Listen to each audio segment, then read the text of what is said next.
traquer les avant-postes, une centaine, qui pourraient être la base de nouvelles colonies.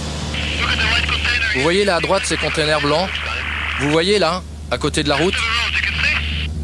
C'est une manière évidente d'agrandir les colonies. Je vais aller au ministère de la Défense avec la photo et je vais leur dire, espèce d'enfoiré, regardez ce que vous laissez faire. Vous voyez là cet avant-poste? Le gouvernement a annoncé qu'ils allaient le démanteler la semaine dernière. Depuis, rien n'est arrivé. Migron, l'avant-poste le plus important en Cisjordanie.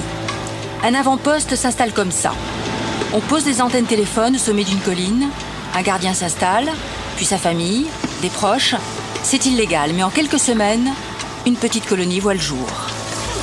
Pour la protéger des chiens d'attaque. Ils sont, paraît-il, très efficaces.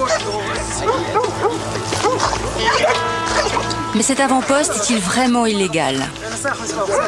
En tout cas, ce sont des employés des services publics qui viennent poser l'électricité.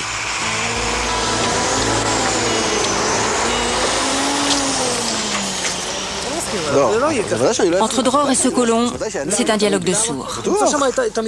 Dror rêve de rallier autour de lui des milliers d'Israéliens qui encercleraient Migron pour la faire évacuer. Le colon prétend que son avant-poste est sur le point d'être légalisé par le gouvernement. Un débat sans fin. Pendant ce temps, la clôture de séparation gagne du terrain. À certains endroits, elle s'enfonce déjà de plusieurs kilomètres en Cisjordanie pour protéger le maximum de colonies. Le tracé à venir n'est pas encore exactement défini, mais il pose déjà problème.